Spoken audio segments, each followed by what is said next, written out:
So now you understand how muscle growth works. You can start to apply this concept to your training at home. The key is to recognize that you need to create micro tears, you need to create metabolic stress, and you need to challenge yourself with increasing weights. You then need to ensure you get adequate rest and protein so your body can build this back up. And here's where the discrepancy comes in with a lot of home workouts. Because if you're simply picking up a weight, curling it 10 times and then putting it down, you aren't really doing anything. All you're doing is using up some fast twitch fiber and some slow twitch fiber to move a weight 10 times. You're building up a few metabolites and you're maybe causing a few tears, but it's not enough to see rapid growth. You need to train like a bodybuilder. What does that mean? Well, it means you need to cause maximum stress and damage to the muscles and really challenge yourself. And that in turn means thinking outside the box and getting creative. The 1970s are often referred to as the golden age of bodybuilding. Back then, you had a lot of big names elevating the status of the sport. You had people such as Arnold Schwarzenegger, Franco Columbu, Lou Fegriano, Frank Zane, Sergio Oliver, etc., etc. A lot of this popularity could be credited to media mogul Joe Wider, who observed these bodybuilders training and examined the techniques they used to trigger growth. He codified these to create the Wider principles, which included such things as supersets, burns, force reps, etc. And if you've ever trained with a fitness instructor, you may have come across some of these techniques. At the time, neither Joe nor the bodybuilders he learned from necessarily understood the science behind these methods. Instead, they trained intuitively by listening to their bodies and starting to recognize the signs that a workout was working. But as it happens, all these techniques were either causing muscle tears or they were causing pump, and we can take some of these and apply them to our home workouts to make them much more effective.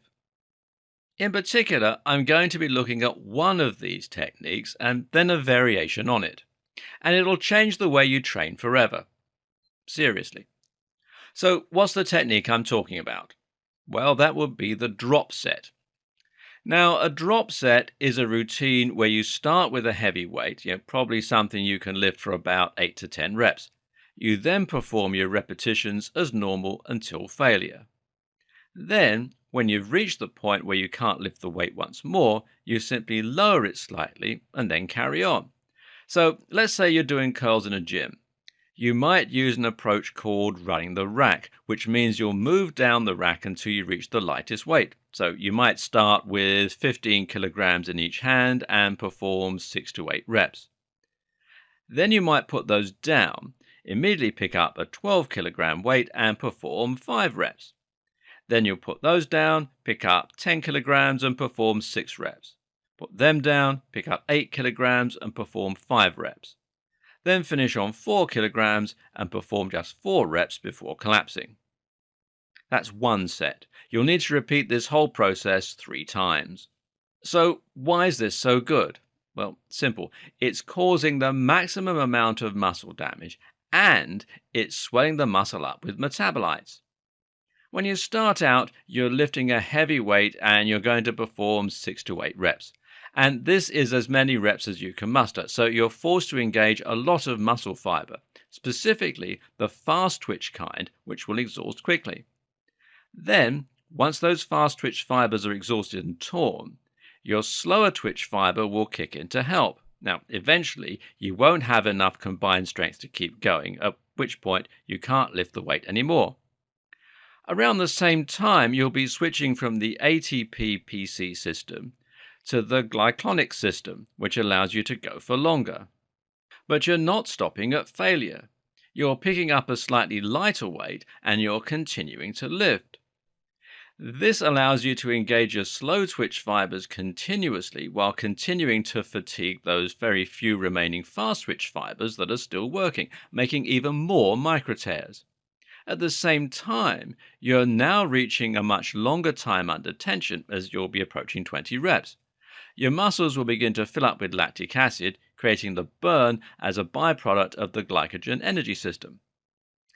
You eventually fail as a result, but then you drop the weight and you continue to go. You're now relying entirely on slow twitch fiber and you're starting to tear those too, causing maximum muscle damage. Eventually, it gets to the point where even 5 kilograms is too much, at which point you've caused maximum damage that will lead to maximum growth of all types. It couldn't be more different from simply performing 10 reps of an exercise that you can do comfortably. But this is difficult to do at home on your own, unless you happen to own a whole bunch of weights and a rack you can move down. It's expensive, it takes up space, and it's generally very difficult, although you can use a resistance machine. Instead, let's take a look at a slightly different and better alternative. That alternative is the mechanical drop set, and this is going to be the ultimate tool for breaking down your muscle and for stimulating growth, and most people still don't recognize just how powerful this technique is. The idea with a mechanical drop set is simple. You can't make the weight easier to keep on going down because adjusting the dumbbells is limited and it takes too long, and of course because you don't own a whole lot of weights. So instead, you're going to change the exercise immediately and on the spot to one that is slightly easier. Now, for example, you perform curls to failure and then swap to hammer curls using a different grip, which makes them easier. Then you might move straight to chin-ups, which works the biceps in a similar range of motion, and then to assisted chin-ups, putting your feet on a chair. You've still managed to drop down 4 times and create one giant set, but much more quickly and with just one weight. What's more, you're hitting the muscle from lots of different angles to help create an even more all-round routine. You can also insert some of Wider's other techniques as part of your mechanical drop set. Cheats, for example, are exercises that you cheat on by using a momentum to get through them, etc. For instance, you might swing your body in order to help with a curl. Now, this isn't as good as a proper curl, but as part of a drop set following proper curls, it works just great. Or you might perform burns, just barely moving the weight at the lowest point in the movement because that's all you can do now. Use this technique to create circuits, and as an added bonus, the routine will be quite cardio intensive so as to generate more growth hormones and to help you burn some fat too. The other great thing about a mechanical drop set performed like a circuit? Well, it allows you to fit in a lot more intensive training into a shorter amount of time. This allows you to use a very effective training split, which refers to the days you'll train a particular muscle group. Specifically, the one we're going to be using is the push-pull legs routine, or PPL.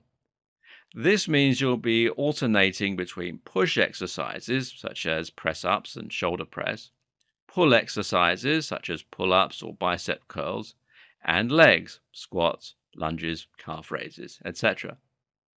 These muscles are naturally complementary, and breaking your workouts down like this will allow you to give each group enough focus to stimulate growth while also giving them ample time to recover subsequently. Your routine might look like this: Monday, push; Tuesday, pull; Wednesday, legs; Thursday, rest; Friday, push; Saturday, pull; Sunday, legs. Or if you're pushed for time, you can train just 3 times a week. Now, I'm not going to demonstrate full workouts for you here for each and every body part because that's your job to come up with, and it would be a waste of time as I don't know what your goals are or what your equipment's like. Instead, here is an example of what a workout for the pecs might look like if you performed it at home.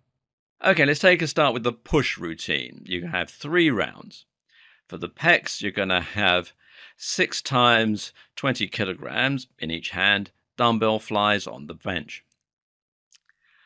8 times 20 kilograms, again each hand, dumbbell presses on the bench. Then you're going to do 10 ring dips, 10 clapping press-ups, 10 rocking press-ups, this is where you dip down on each side, and 20 press-ups. Then you're going to do 20 press-ups on your knees, and then a 2-minute rest. Then you move on to the triceps. Now that means 8 10-kilogram tricep kickbacks, followed by 6 10-kilogram dumbbell runners. Now, this is slow motion running, holding dumbbells and fully extending your arms behind. Then you're going to do 15 rocking tricep dips either side, 10 tricep dips, 5 tricep bodyweight extensions, 10 tricep burns, and then another 2-minute rest. Then for the shoulders, you do 8 20-kilogram shoulder press, 6 20-kilogram inclined dumbbell press. Now, use a floor cushion to prop up your back if you don't have a bench. 5 handstand presses, using a wall if needed, 10 decline press-ups, and then another 2-minute rest. You can likely work out ways to introduce mechanical drop sets at home for your other body parts, working around the weights you have. There are all manner of things you can do to make your exercises that little bit easier or harder, and simply descending through these with no break will be enough to punish the muscle hard. For biceps, as mentioned, you can go from curls to hammer curls to isometric holds to pull-ups. For lats, you could progress from weighted pull-ups to assisted pull-ups. But what if you want to train the legs? Well, things get a little more difficult here, so let's take a look at some ways round this challenging aspect of working out from home. Using body weight, there are a few things you can do to train your legs. You of course have the regular squats, lunges, and calf raises. However, these are likely not to be enough on their own to stimulate real growth. In order to do this, you need to make sure you're involving the fast twitch muscle fibers. But your legs carry your body all day, so how do you make this harder? One answer is just to get explosive. You see, your body doesn't see any difference between weight and acceleration. As far as your body is concerned, the exact same process is involved in moving something quickly as it is involved in moving something heavy. So instead of lifting a heavy weight with a squat, you can jump onto a box. This will require activation of the fast twitch muscle fiber in just the same way to explode you upward. If you don't have a box to perform box jumps, then try jumping squats, and these simply involve squatting and then adding a short jump at the top of the movement. It's perfect for building a little more power. Another option is jump lunges, where you switch lunge in midair before landing. The calf jump is one of my favorites. Here you jump by using only your tiptoes and not by bending your leg. This is also a great practice for building better jump height. Alternatively, you can increase the challenge with body weight by increasing the relative force that you're exerting on each leg. Now, the obvious way to do this, well, stand on one leg. That way, you can perform one-legged squats and calf raises. The easier way to do this, though, is simply to add weight using dumbbells and kettlebells. This way you can mimic many of the big compound lifts from the comfort of your home with no need to invest in a barbell or a squat rack. So one example of this would be to perform dumbbell clean and presses. Simply place a dumbbell by either side of you on the floor, then squat down to the weights to pick them up, then stand up with them, curl them to your upper chest or shoulder, and then press them up over your head. Likewise, you can perform lunges while holding dumbbells in either arm. Or, to make it more of a challenging whole body workout, try holding the dumbbells over your head extended with fully straight arms. Using a kettlebell, meanwhile, you can start training in a manner very similar to training with a barbell. A kettlebell is a large round weight with a single handle protruding from the top. You can grab this handle with one or both hands and then pull it up or swing it into position. You can also hold the kettlebell by the base with both hands in a sort of a bear hug-like manner. And this can allow you to perform what's known as a goblet squat, where you squat with the weight resting across your upper chest. This move slightly moves the pressure compared with a regular squat. So now you're working the quads slightly more than usual and the hamstrings slightly less than usual. One of the best moves by far for leg training at home, though, is the kettlebell swing. Here, you grab the kettlebell in both hands and then stand with your legs slightly apart and the weight hanging directly down in front of you between them. The object now is to swing the weight behind and through your legs and then up in front of you with straight arms. But you're not going to do this using your arms. Instead, you're going to do it by squatting down and then standing up and thrusting your hips slightly forward.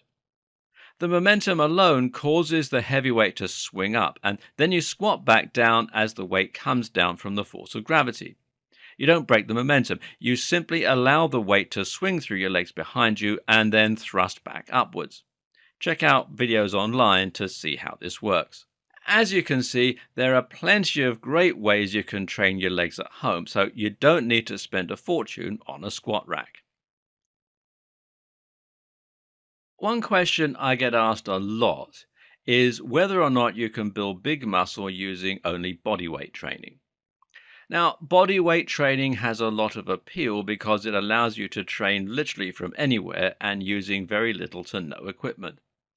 Body weight training, of course, incorporates press-ups, sit-ups, pull-ups, chin-ups, body weight squats, and all manner of other exercises. But is this enough? Can you create enough resistance with just your body weight in order to challenge your muscles to grow? Well, fortunately, the answer is a resounding yes, as long as you know what you're doing. And fortunately, you do know what you're doing because you have these videos to hand. The basic rule is just to make sure you are creating the same damage and the same stress that we have been looking at so far in this video series. It's not enough to just go through the motions. You need to truly challenge yourself. In the case of building muscle with body weight alone, that is still going to mean using the mechanical drop set. You can't increase the weight, so instead you need to increase the challenge by simply making the moves more difficult. We've seen ways we can do this already. Clapping press-ups are harder than regular press-ups, for instance, because they require more acceleration in order to get through the same movement.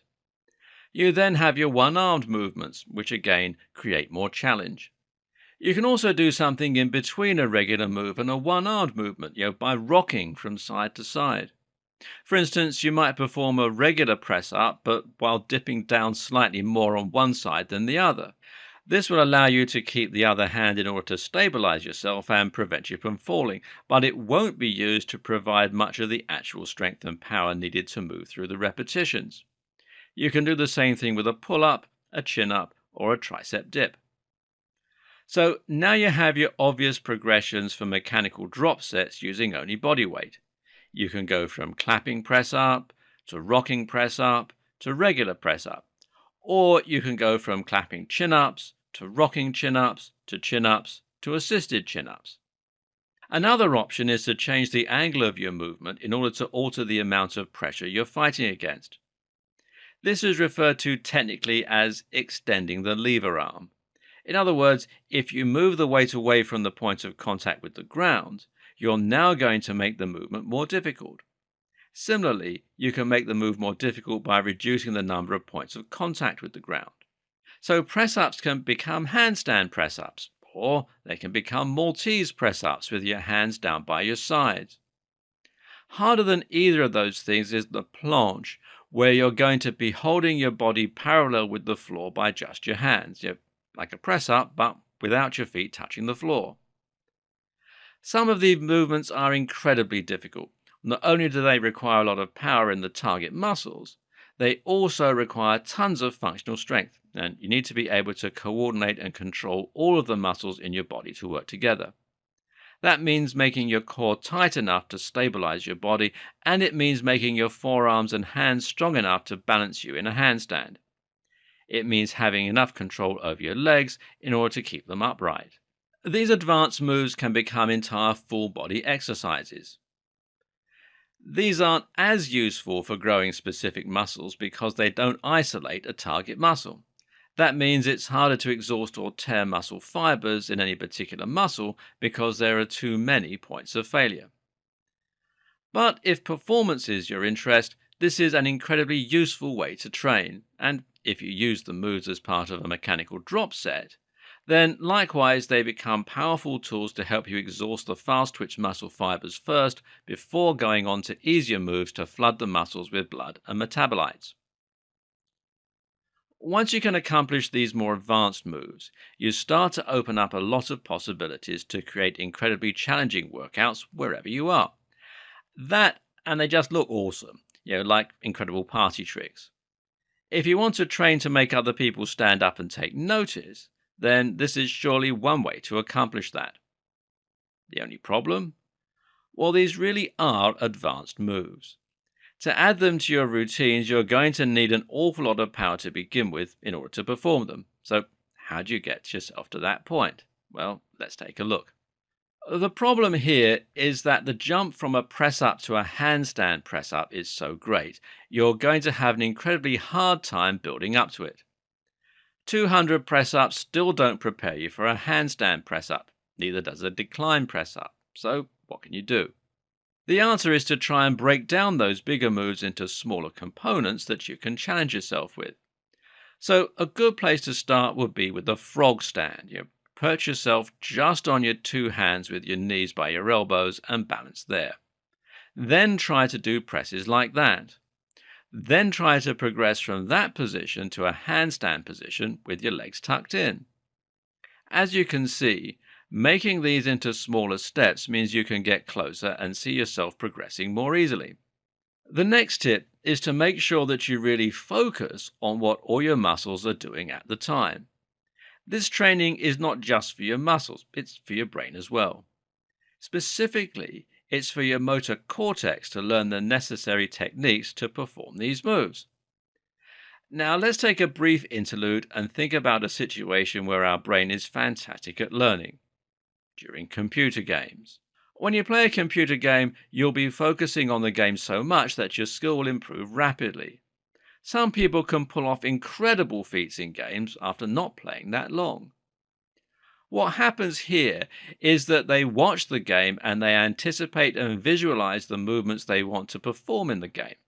And then they try and do it. And if they get it right, their brain rewards them with a flood of hormones, including dopamine and others, to help cement the neural connections that lead to the movement.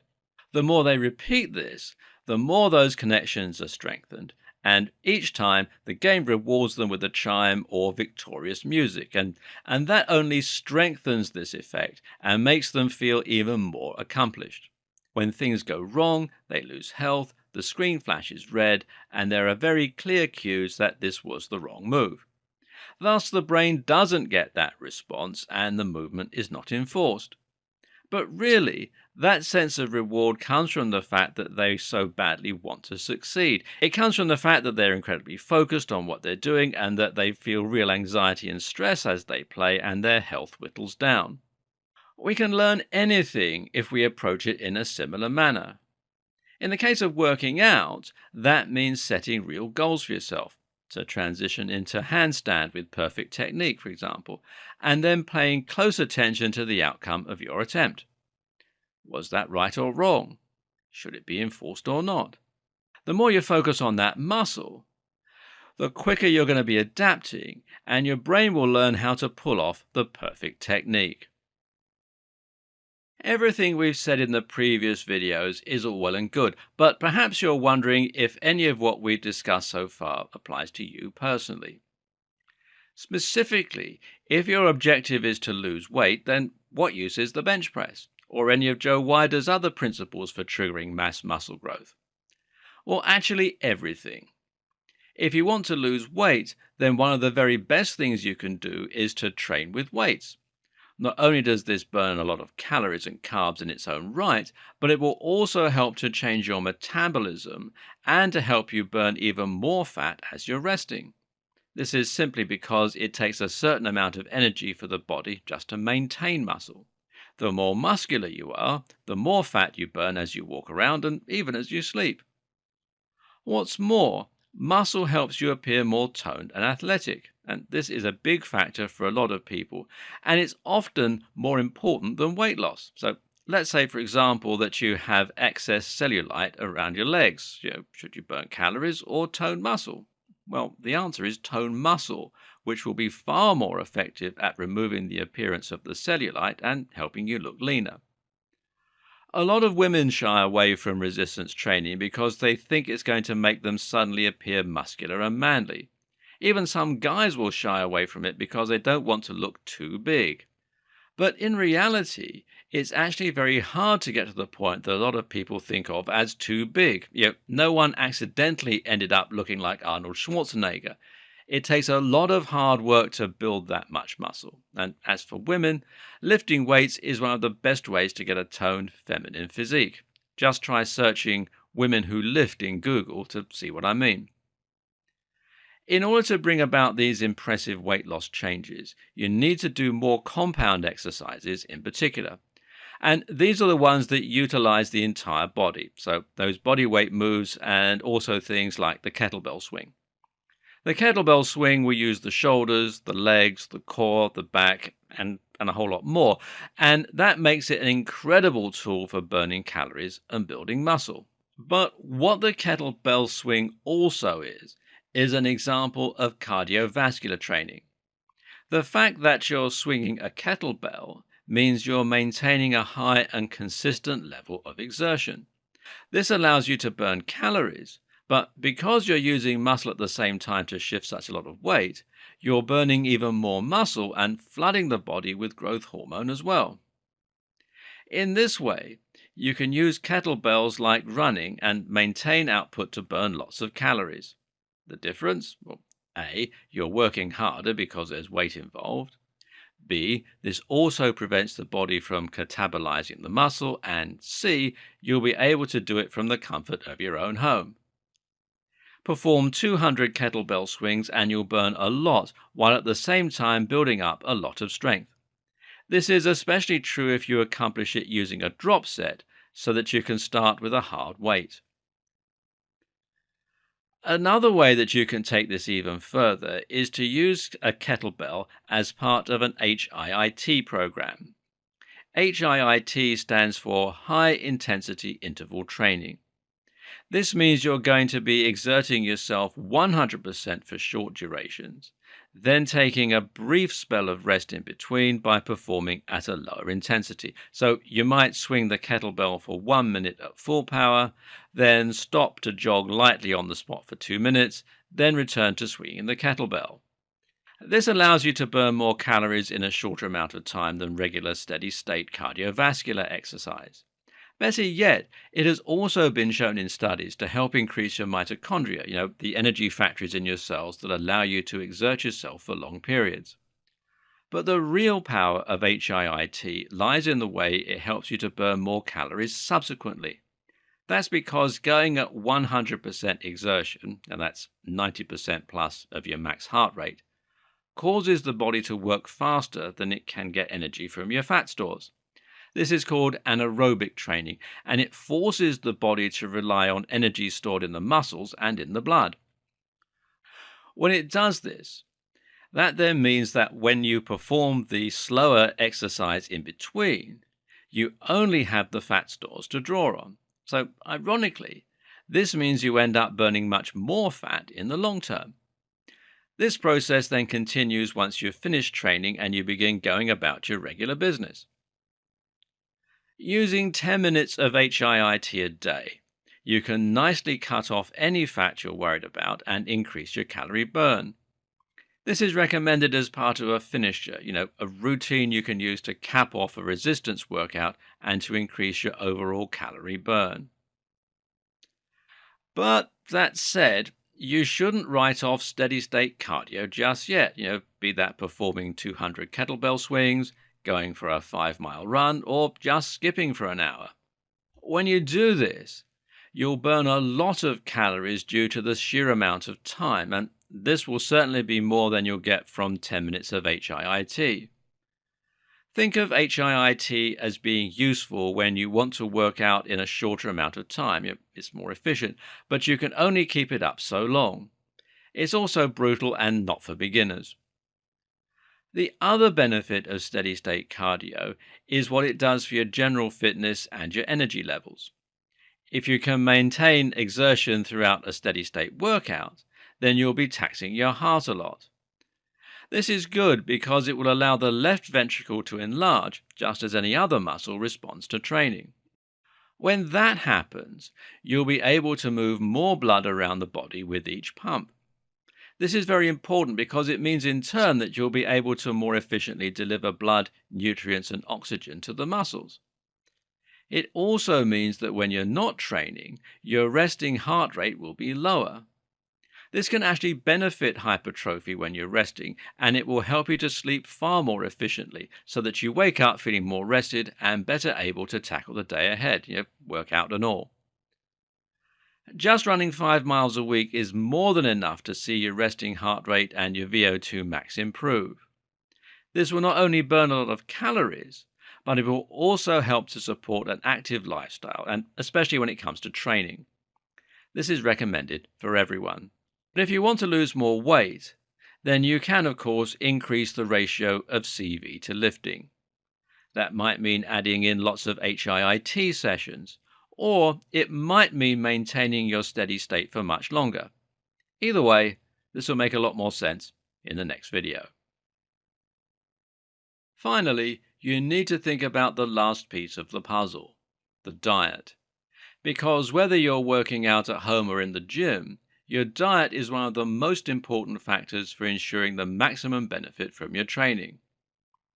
Likewise, diet is crucial whether you want to lose weight or build muscle, though the strategy will change. Unfortunately, though, while diet is the same no matter where you're training, it's also not all that simple. Specifically, there's a lot of argument regarding diet, and views on the matter can be broadly split into two camps. On the one hand, you have the group that claims a calorie is a calorie. Their belief is that the only factor that matters when it comes to losing weight is the number of calories coming in and the number of calories going out. So if you track all your calories, you then simply have to make sure that you burn off more than you consume and you'll lose weight. Well, this makes sense, seeing as excess calories are stored as fat, and when you have a calorie deficit, the body has to burn fat to get more. So, how do you eat a diet to support weight loss according to this idea? Well, simple. You calculate how many calories you burn a day by wearing a fitness tracker or by calculating your active metabolic rate, and then you make sure you eat less than that. To build muscle, conversely, your object is to eat a lot of protein, which the body can convert into muscle, and to be in a caloric surplus so that you have extra fuel to use for growth. But then there's the other school of thought, and this looks more at the way calories are used at different times. After training, for instance, calories are more likely to be used to refuel glycogen. Likewise, some people will have different hormone balances than others, which will impact the way they burn fat. And that's why some people never seem to lose weight and others never seem to gain it. These people recommend avoiding carbs and eating a diet rich in fats and proteins. This will support muscle growth, while the lack of carbs will prevent insulin spikes that can lead to fat storage. For building muscle, consuming lots of calories is important because you need insulin to build muscle, and low-calorie diets stimulate the release of myostatin, which breaks down muscle. A calorie is not a calorie, according to this crowd. More important is to avoid simple carbs and to eat nutritious meals at the right time while maintaining a consistent blood sugar. So, who's right? Well, both groups, of course. Maintaining a lower caloric intake than your daily burn will always lead to weight loss. The caveat is that you can never calculate how much you're burning accurately. Why? Because the amount of calories you burn is dependent on your metabolism, which has to do with a range of factors, including things like blood sugar and testosterone. You can't deny the role of hormones. Otherwise, steroids wouldn't make people become ripped machines, and hypothyroidism wouldn't cause people to lose weight. The trick is to eat below your estimated AMR, while at the same time doing everything you can to encourage your body's metabolism. Actually, the best way to do that is to make sure you're eating nutritious, natural, and healthy foods, while at the same time working out and lifting muscle. Remember, building muscle makes you burn more fat, even when you're resting. That's why running and using resistance training is so good for creating lean and toned physiques. And when you combine this with the right diet, you're attacking your fitness and your health on all fronts. The hard part is just putting this into practice. Monitoring all the calories coming in and out of your body takes a long time and is rather joyless. So, for most people, it will be sufficient to make a strong estimate instead. Likewise, you can make life easier for yourself if you eat a relatively consistent breakfast and lunch. If you do that, then you'll be able to avoid having to calculate how many calories are in those meals on most days. It'll be enough just to guesstimate how much is in your dinner and then add that to the total. Maintaining a consistent breakfast and lunch is much easier because these are functional rather than social meals. We tend to eat them when we're on our own rather than when we're out with friends. And with that, you now know everything you need to know to build muscle, lose weight, and transform your shape from home. Hopefully, the main thing you've learned is what makes a workout effective. A lot of us find that our workouts at the gym are more effective, but we aren't sure why. Well, the answer is that we're able to really push ourselves, to cause massive damage to our muscle tissue and to trigger a large amount of metabolic stress. When we get home, we just end up going through the motions and don't manage to cause this same damage. But when you understand what it takes to make a workout effective, the methodical breakdown of muscle tissue, the flooding of metabolites, and the continuous exertion, then you learn how you can employ the same methods no matter where you are or what equipment you're using. And once you can train from home, you can train at your very hardest any time of day. That's when you start to see incredible transformations.